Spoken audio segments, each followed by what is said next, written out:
तो इस वक्त बड़ी खबर आ रही है नवाब मलिक से जुड़े मनी लॉन्ड्रिंग मामले की जांच जारी है। ईडी कर रही है मामले की जांच। ईडी ने मलिक की अहलिया उनके 2 फर्जंदों को तलब किया था, लेकिन इनमें से कोई भी ईडी के सामने हाजिर नहीं हुआ। ईडी ने नवाब मलिक की अहलिया को दोबारा तलब किया था, लेकिन नवाब मलिक की अहलिया महजबी ईडी के सामने पेश नहीं हुई। ईडी ने मुंबई सेशन कोर्ट में दाखिल की गई चार्जशीट में इसकी जानकारी दी है। तो बड़ी खबर इस वक्त आ रही है नवाब मलिक के ताल्लुक से। नवाब मलिक से जुड़ी मनी लॉन्ड्रिंग मामले की जांच जारी है। ईडी कर रही है मामले की जांच। ईडी ने मलिक की अहलिया उनके 2 फर्जंदों को तलब किया था, पर दोनों शामिल नहीं हुए। प्रशांत इस वक्त हमारे साथ जुड़े हैं। प्रशांत, नवाब मलिक की मुश्किलें कम नहीं हो रही हैं। अब उनके अहले खाना, उनकी वाइफ और उनके 2 बच्चों को ईडी ने बुलाया था। सम्मन कई बार दिया गया, लेकिन वो पहुंचे नहीं और कोई जवाब भी नहीं दिया गया।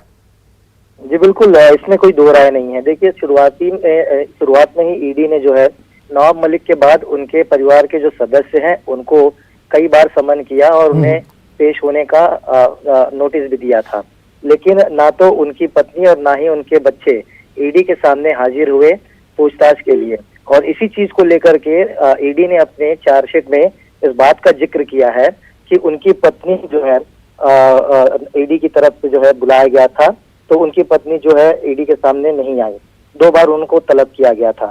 साथ ही उनके जो बेटे हैं फयाज, उनको जो है 5 बार बुलाया गया था, वो भी जो है ईडी के सामने नहीं आए। उनके जो दूसरे बेटे आमिर हैं, उनको भी 3 बार जो है ईडी ने तलब किया था, लेकिन उसके बाद भी वो पेश नहीं हुए। यानी कुल मिलाकर देखा जाए, जहां एक तरफ नवाब मलिक इन दिनों जेल में बंद है, तो वहीं दूसरी तरफ इस मामले की जांच में तेजी लाते हुए ईडी ने उनके परिवार के सदस्यों को भी तलब किया, लेकिन वो हाजिर नहीं हुए। तो ऐसे में देखना होगा कि ईडी आने वाले दिनों में इसमें क्या कुछ कार्रवाई करती है। क्योंकि देखिए, एक तरफ हमने देखा था कि जब शुरुआती दौर में देशमुख को जब ईडी ने तलब किया था, तो ईडी की नोटिस को जो कई बार देशमुख ने भी खारिज किया था और पेश नहीं हुए थे, लेकिन जब वो पेश हुए तो उनकी तुरंत गिरफ्तारी कर ली गई थी। तो ऐसे में क्या इस मामले में भी वही ठोस कदम ईडी की तरफ से उठाया जाएगा, ये देखने वाली बात होगी। लेकिन बहरहाल चार्जशीट में इस बातों का जिक्र किया गया है कि उनके घर के मेंबरों को कई बार तलब किया गया, लेकिन वो सदस्य जो है ईडी के पास हाजिर नहीं हुए हैं पूछताछ के लिए। बिल्कुल प्रशांत, हमारे साथ बने रही। एक और बड़ी खबर महाराष्ट्र से आ रही है, मुंबई से आ रही है। ईडी को दाऊद इब्राहिम के डी कंपनी के ताल्लुक से मिली अहम जानकारियां। दाऊद हर महीने अपने भाई इकबाल कासकर को लाखों रुपए भेजता है, अपने रिश्तेदारों और डी कंपनी के एजेंटों को भी रकम भेजता है।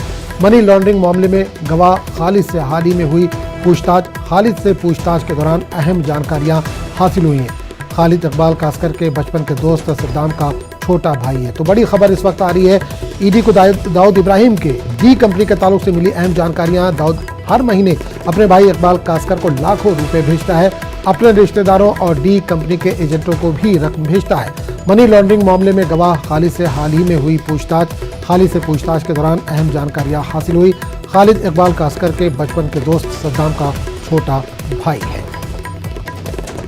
प्रशांत इस मामले पर हमारे साथ जुड़े हुए हैं। प्रशांत, ईडी को एक और अहम जानकारी मिली है दाऊद इब्राहिम के ताल्लुक से कि हर महीने वो अपने भाई को पैसे भेजता है।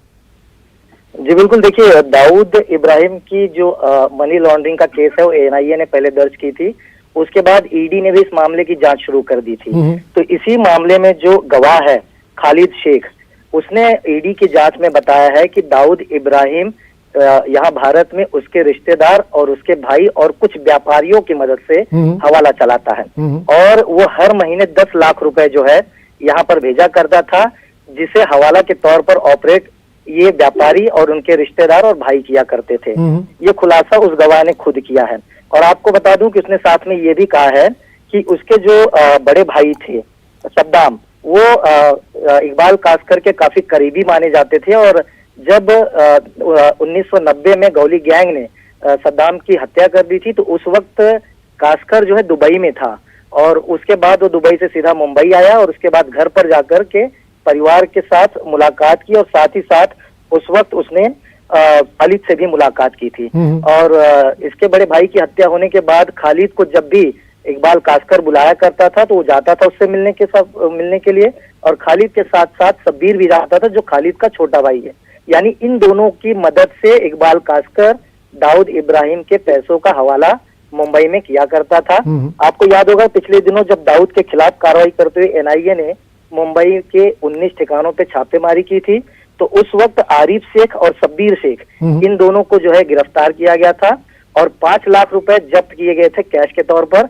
और ये जानकारी सामने आई थी कि ये पैसे ईद के तोहफे के तौर पर छोटा शकील ने भेजा था। यानी कुल मिलाकर देखा जाए तो ये अहम खुलासा जो है दाऊद इब्राहिम के हवाला ट्रेड को लेकर जो है एनआईए और ईडी की तरफ से खास तौर पर किया गया है, और ये खुलासा खुद इस मामले में जो गवाह रहा है उसने किया है। तो ऐसे में देखना होगा कि आने वाले दिनों में ईडी और एनआईए दोनों जांच एजेंसियां जांच करके इस मामले में क्या कुछ नए खुलासे करते हैं। बिल्कुल, कल हमने ये भी देखा कि पूछताछ के दौरान जो इनका भांजा है उसने ये कहा कि दाऊद इब्राहिम पाकिस्तान में मौजूद है।